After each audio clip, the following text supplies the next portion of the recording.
Hey there, this is Natalie, and I know I said I wouldn't be doing any theory videos for Mushoku Tensei where the story is finished, but in discussions in the comments for my character analysis of Roxy, someone raised the question of a mystery that actually isn't answered anywhere in the story, and I feel like it's a good one to make some theories about. And that is, what did Paul Greyrat do to make Elinalise so angry with him? This video will contain spoilers for post-anime Mushoku Tensei content, but I will limit them to things I need to explain to cover the mystery and the theories. Proceed at your own risk if you're not a novel reader.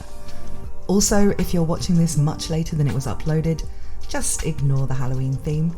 I'm making this video in late October, and I like throwing in some holiday nonsense from time to time.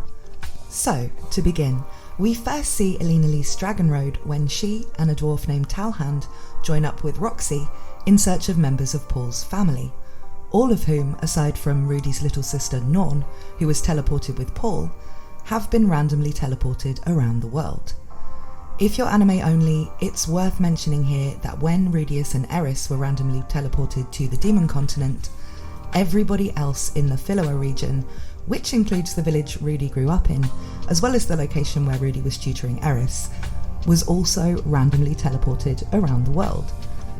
To add to that, the places they were teleported from are now gone, with nothing but fields left where the towns and villages had been before. Most people were teleported alone, and many people died, either by being teleported into very dangerous locations full of monsters, or because random teleportation can mean it's also possible to be teleported into the sky and fall to your death, or into the middle of the sea, or inside a volcano, or whatever. People who were touching when the event occurred, like Rudy and Eris and Paul and Norn, were teleported together. Paul has no idea if the rest of his family is still alive, and has been recruiting adventurers and other people to seek out survivors by posting messages in adventurers guilds around the world. He set up a base of operations in the Millis Kingdom, as this is where Zenith's family live, and while they don't like Paul, being a noble family from a very religious country where the religion is very similar to Christianity and demands monogamy, they have funds that can help in the search. Elinalise, Talhand and Roxy joined the search without Paul knowing that they'd done this. Elinalise and Talhand are both former members of Paul's adventuring party, along with Ghislaine, Geese, who's the man Rudy was imprisoned with in the forest village, and of course Zenith. Elinalise is an elf and a warrior who served as kind of a tank on most of their missions. The party disbanded after Zenith fell pregnant with Rudy, and Paul and Zenith got married, with Paul taking on a job as a knight in a rural village. He begged his estranged noble family for this job as a way to provide for his wife and child. Former members of the party all have different views of Paul, with all of them except Zenith having varying degrees of beef with him. However, it's Elinalise who seems to have the biggest issue with Paul. When the temporary search party with Roxy splits up, due to Roxy gaining some important information about the missing Zenith's whereabouts during a drinking contest with Demon Emperor Karishka, some of them need to go to where Paul is in the Millis Kingdom, whereas another group needs to go and try to make contact with Rudeus, who is at this point in the Northern Territories working as an adventurer. Elinalise refuses to be in the group going to update Paul, saying she doesn't want to see him. Later, Elinalise tells Rudeus that she would never want to get involved with him because she wouldn't want to become Paul's daughter. Of course, she means daughter-in-law, but in the setting of Mushoku Tensei, they tend to regard people who marry into families more as kind of being adopted into them. She never says what happened back then to make her so angry with Paul that she doesn't even want to see his face, even under such emergency conditions, but we can tell that it seems to be one specific incident rather than just generally being sick of his antics. This is because Elinalise and Paul do eventually put their differences aside to party up for an important quest, and when they do this, Paul apologises, and Elinalise says that she was in the wrong back then too. This indicates that they had a specific argument, or Paul did something specific that made her angry, rather than it being an accumulation of many more minor annoyances. So, what could it have been? Well, to think about this, we need to look at what we know about Elinalise, Paul, and the party. Now, what you may not know about Elinalise if you're anime only and watching this for spoilers, because it hasn't been fully expanded on yet, is that she has a curse on her that means she gets very sick and can actually die if she doesn't regularly have sex with men. This is why she's shown to be so promiscuous in the scenes we see with Roxy in the anime, and mentions a curse. She's also about 200 years old and has had many children, who she raises but then cuts herself off from, because just being associated with her can cause them problems, due to her bad reputation. She also has grandchildren, one of whom is an important character in Mushoku Tensei, and even great-grandchildren. I guess you could say she's the ultimate anime gilf. Luckily for her, elves don't conceive as easily as humans, so while she probably has a lot of descendants at this point, she isn't just constantly pregnant. Now, Elinalise plays off her curse as no big deal when she's talking to Roxy, saying it just means she's forced to do something she likes doing anyway, but this could well just be her putting on a brave face. Elinalise may enjoy casual sex, but she's also a kind person and knows the issues it has caused for her children in the past. It can also be a logistical problem, as she has to make sure she always has access to willing men when she's travelling or adventuring. In fact, we can tell she isn't as fine with being cursed as she makes out, as she immediately falls in love with a man she's just met when he promises to find her a cure. She marries him and tries her best to remain faithful as he works on a cure, only sleeping with other people when she has to be away from him on important adventuring missions, and the curse would put her life in danger, and even then it's only with his understanding and permission. I won't go into how she got the curse or the other effects it has, because that spoils things it isn't necessary to spoil to discuss why she might be pissed off with Paul, but it is all fully explained in the story. As for Paul, he's a renowned womanizer, and we know he slept with all of the female party members, Ghislaine, Elinalise, and Zenith. We also know he forced himself on Lilia years earlier, and then slept with her again while she was working for him as a maid, getting her pregnant and leading to her becoming his second wife, after Rudeus diffused the situation with Zenith, knowing that Lilia and the baby, who would become his little sister Aisha, would die if they were kicked out of the house when Lilia had just given birth. Paul is far from a sterling example of an honourable man, and his reputation is well known. There could be lots of reasons why his former party members would think he was trash, but we're looking for reasons relating to Elinalise specifically here, and it doesn't seem like she, of all people, would be particularly mad at him for having a reputation for not being able to keep it in his pants. Or would she? In a comment on my Roxy video, where we kind of went off on a tangent about Elinalise, a commenter called Titan Machine put forward a few ideas, and one of them was this. An ironic or poetic reason to hate Paul is that he behaves similarly to Elinalise, but is not cursed to be that way. Like, maybe she wishes she was not cursed, would behave very differently if she was allowed to, and hates Paul for having the choice, and choosing to be similar to her. Now, to me, this does seem like a reason for her to have a festering resentment for him, but not enough of an incident that it would make him immediately know exactly what he needed to apologise for when they met again, or for her to say she was in the wrong too.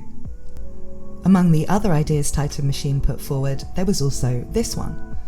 Maybe Paul rejected an advance from Elinalise.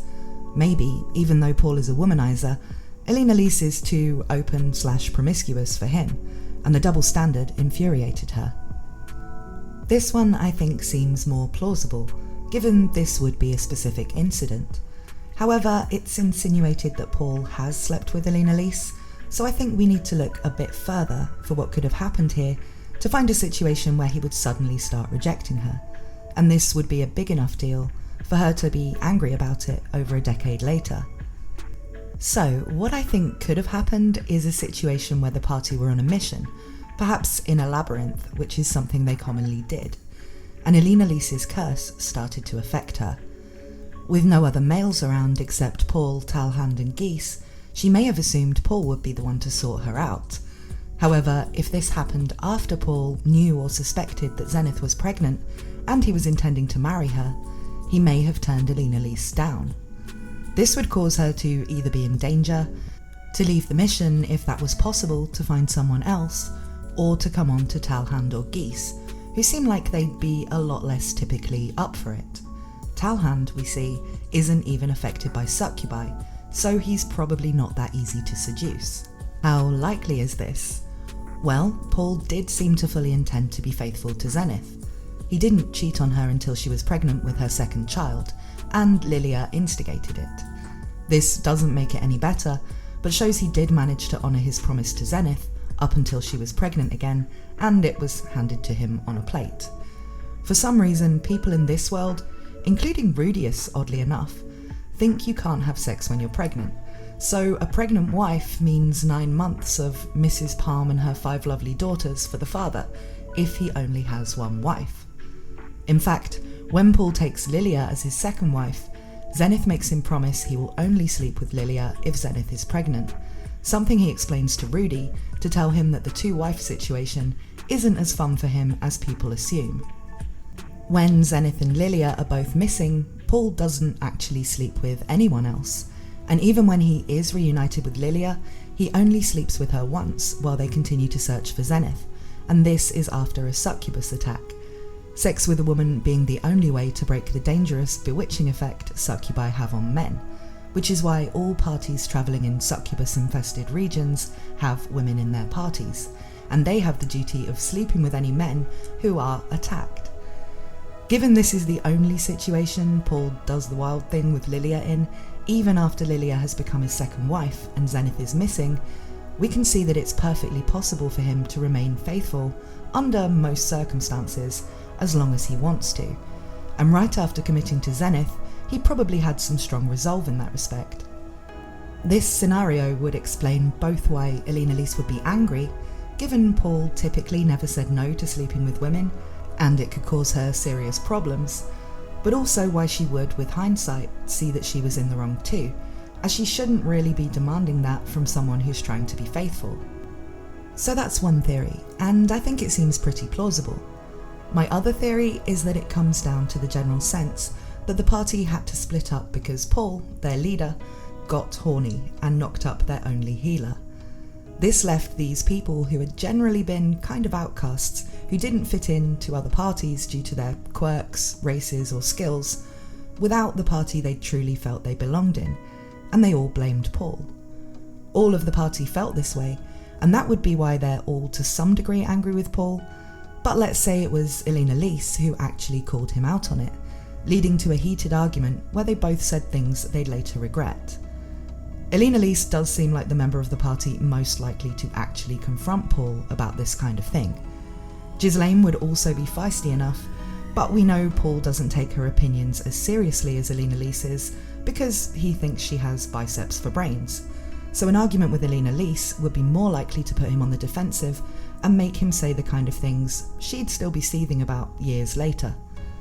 I think either of these could have been what happened, but it's important to note that while everybody in the party claims to hate Paul, especially Elinalise, their actions show that they still think of him as family. Ghislaine is more loyal to the Jobless Reyncarnations, so prioritises finding them. However, she'd already been in contact with Paul prior to the teleportation incident.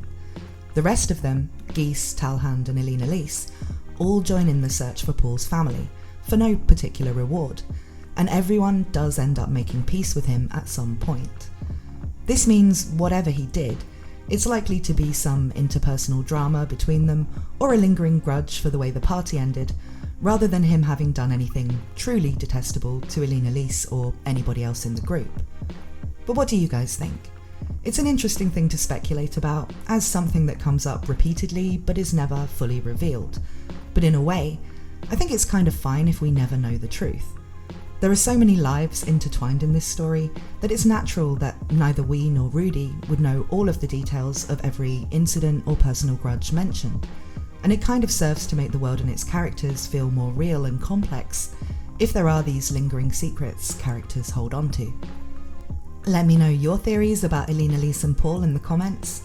As always, thank you so much to my supporters on Patreon, and to everyone who helps me out by subscribing, watching my videos, and hitting the like button.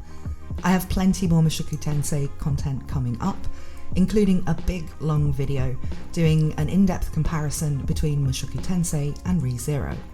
It's not intended to feed into the fan wars, because as you can probably tell, I love both series, but I think it's interesting to analyse how they do things differently, so I hope you'll check that out if you like ReZero as well.